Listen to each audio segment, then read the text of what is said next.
I want to say, congratulations on your big win at UFC 237. Great performance. That was your second time in Brazil. Just curious how that trip compared to your first time there. Brazil very passionate towards their own fighters. Very, yeah, very. Was very different. I had a bad experience last time. When I was in Belém, well, I was early starting MMA, and I wasn't familiar with the Brazilian crowd, and I was very intimidated by them. But now I decided to change that, and I'm happy.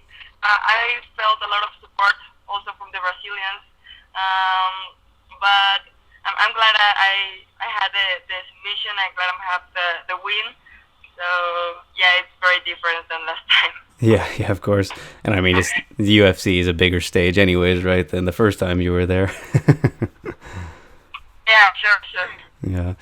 And the fight with Betch Correia, that was one that you were supposed to have that, earlier than when you did.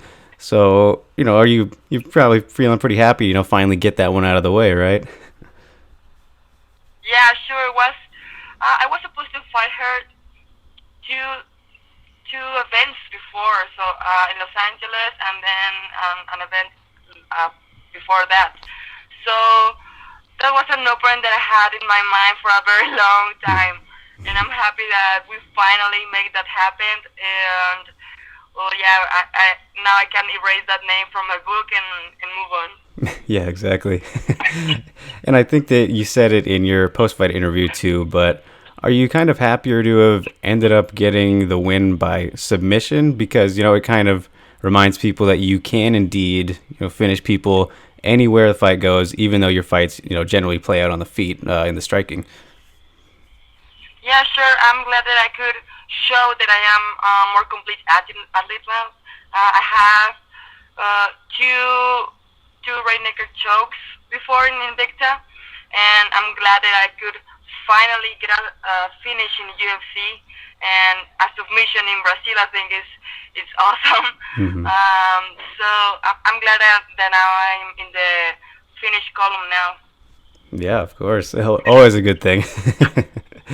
And did it feel like it was a fairly huge opportunity for you to really like shine in the division since it's kind of lacking contenders at the moment? And especially, after you got moved to the main card, like how motivating was that? Yeah, it was very motivating, and I was so glad that I could share a main card with such a great athletes like Jose Aldo, like Anderson Silva. So I think it was an awesome thing for my career, and I can grow now more as an athlete, more in the UFC. I can now start to look forward and keep climbing and get more top five opponents. I know it's gonna get harder, but the belt is closer now than before. Yeah, definitely. And I don't mean I don't mean to bring up kind of past troubles, but you had a rough start to your UFC career, two fight losing streak, second one questionable with Chukagian, but now you're on a three fight winning streak, so that's fantastic. And I'm just curious though how much you learned from those first two Yeah, it was UFC fights. Yeah.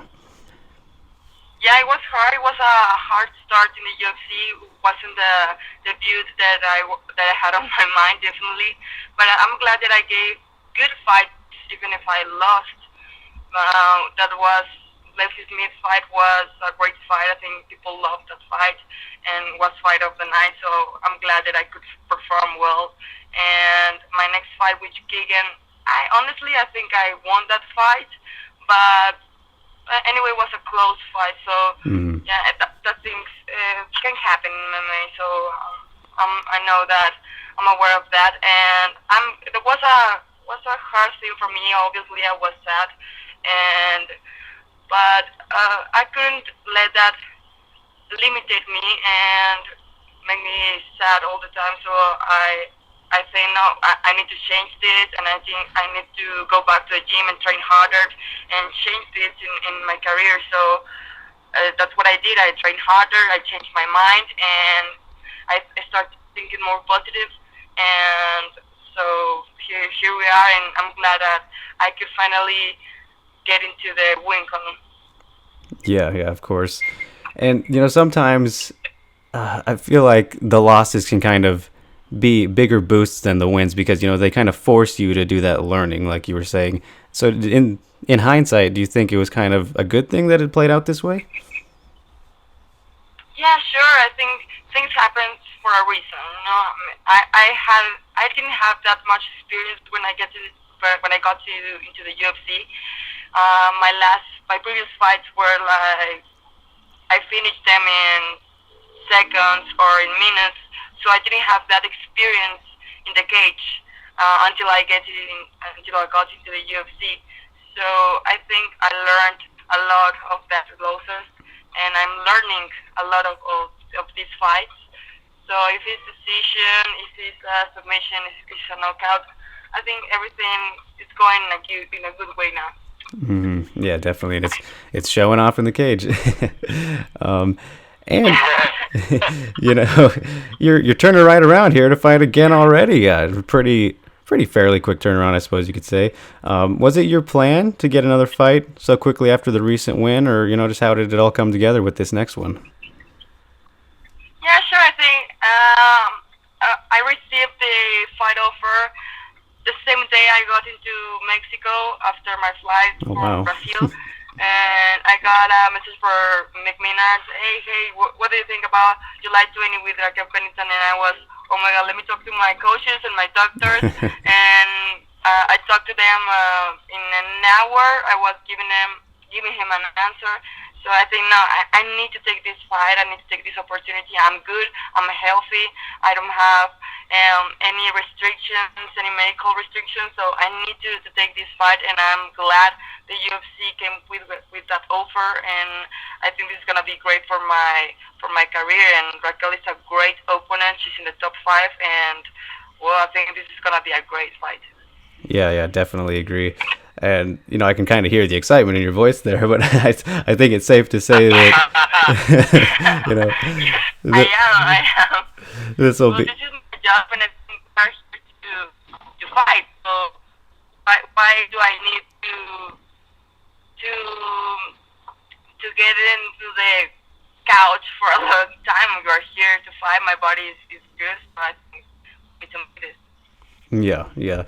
And would you say it's safe to say that this one will be? This might be a stupid question, but would you say it's the biggest fight of your career so far? For sure, yes, it is. Yes, Yeah, yes. yeah, She already fought for the belt. She's an aggressive fighter. She's a complete fighter, and well, she's in the top five for a reason. So she's a great challenge for me, and well, this is gonna be great. yeah. And stylistically, should just be a war. I expect, anyways. So good fun. Yeah, yeah. I think it's gonna be a fun fight. Styles make my fight, so the fact that she's a complete fighter and I'm evolving as a fighter too, so I think this is gonna be entertaining for the public too. Yeah, definitely. And the UFC, they actually announced their next Mexico show. It's going to be in September recently, which I'm sure you already knew that. But and I don't think I need to ask, but are you hoping to get on that card as well? Yeah, actually, Maynard told me when he asked me for the July 5, he also told me, and maybe also for September, like before July, after Wow. July, sorry. And I was like, oh my God, this is three training camps in a row, so this is gonna be hard. Physically and mentally, it's gonna be hard, but okay, let's do this. And I don't have an opening for September, and I need to see what happens in Raquel's fight. If I'm healthy, if I'm good to fight, I'll take the fight in September too. Yeah, yeah, of course. Kind of a no-brainer, huh? Yeah, yeah, and it's awesome because I haven't fought in Mexico since 2012, so it's a long time, and I'm always fighting in other countries, and I think this is good for me, and I'm excited to fight in Mexico because with my people in my land, with my family, with my friends, and I think it's gonna be so exciting and motivating. Yeah, for sure. And this is just my personal opinion, but I think that you go out there, get the win against Raquel Pennington. I mean, you can argue title shot right there, but obviously, get you in Mexico, fight somebody, doesn't matter who. I think that it's very safe that you could be the main event on that card because you're one of the biggest names in Mexico in MMA.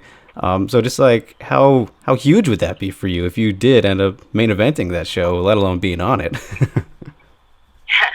Well, I think that could be great for me and excited too because, well, as a curriculum in my career is great, but I think that they're gonna have another main event. I don't have information Hmm. honestly, but definitely in the in the main card, I think I'll be in the main card. But I don't care the order or if I'm in the main, the co-main. I'm just taking opportunities. Yeah, yeah, of course. But yeah, as I said, you're one of Mexico's most popular MMA fighters. That's just how it is. So I'm curious, how important is it to you though to lead the way for all of the Mexican fighters that are coming up and trying to make careers of their own in their own right? Oh, okay. I think it's awesome. I'm the first Mexican, 100% Mexican that went to the to outside of Mexico to fight for just outside of Mexico to fight and then to fight for a belt. So I think I'm happy to give a good example for all the athletes, people, and in Mexico. I don't care who what their profession is. I'm just wanna give them a good example that if you want it, if you work for it, and if you have discipline, and if you love what you do, you can do great things. It doesn't matter if you are in a office or whatever you are doing. I think this is what I want to give to people that to transmit that to people. Yeah, yeah, that's definitely great stuff there. And as that strong representative for your country, do you ever feel kind of any pressure to do better because of that? No, I think people is gonna have always gonna have opinions if you do good things or you're doing it good or if you're doing it bad.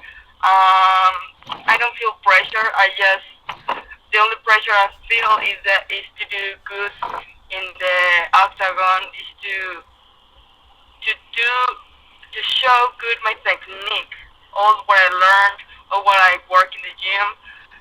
I want to show it good, as good as I learned. So, but not about people. I'm not pressured about people. Of course, I know that people are supporting me. If they love me and if they respect my career, they're gonna be with me if I win or lose. And everywhere you're gonna have two kinds of people. I wanted to ask about your friendship with Alexa Grasso, and just kind of how special. Ask how special has it been for you two, getting to really grow up together in the sport. Yeah, we have a really good friendship. We are like sisters. We started together in the same year. 2012 was our debut in MMA in general. And we're climbing together. We work together in Invicta. Now we're together in UFC. And we're always supporting each other. And I help her with her training. She helps me. And we help us each other to stay motivated, and we're like a family, and we like to stay with in each other's shoulder. We understand perfectly what happens in this sport as a girls. Hmm. We have the same problems as a girl, so it's important to have each other there and to have someone that understands you and she she motivates she motivates herself by seeing me, and I motivate myself seeing her. So um, I'm glad, and I can't wait to see us both win the UFC though.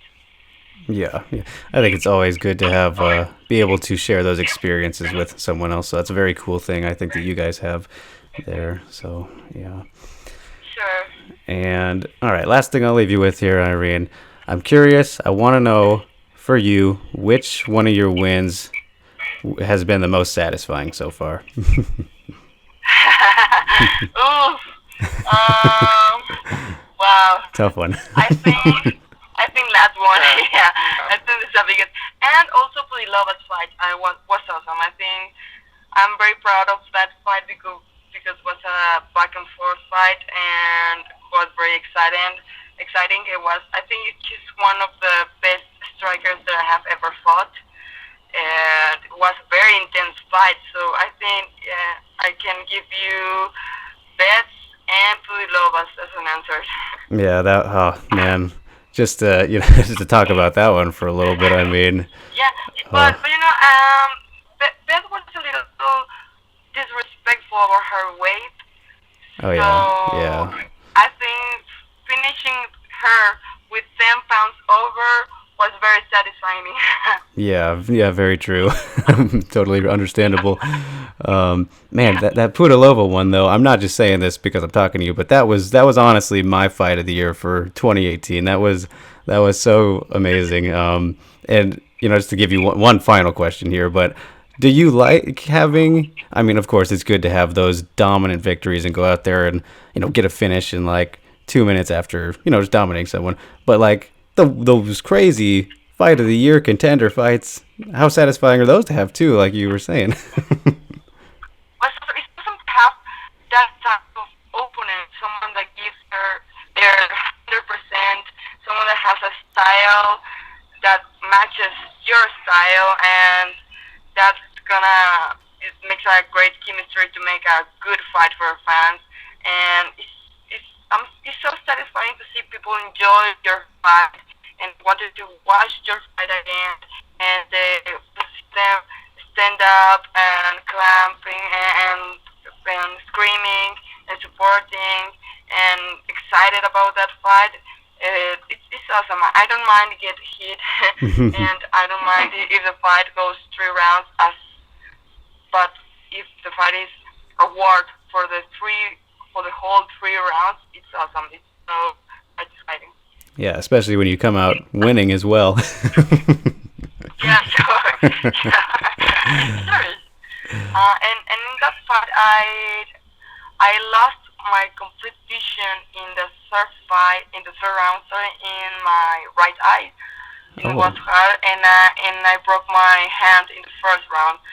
So I learned a lot about me in that fight as a fighter, and what about how I deal with adversity, and what I can do with my body, and how I can give, can I take my body to that kind of limit. yeah. Wow, that's crazy for sure. Oh, Yeah. well, Irene, thank you so much. That's going to be all that I have for you. This next fight can be like that Pudilova one, or come out on top again. Yeah, maybe. I think it could be. I think, yeah. Definitely It's potential. fight of the night contender for sure. Yeah.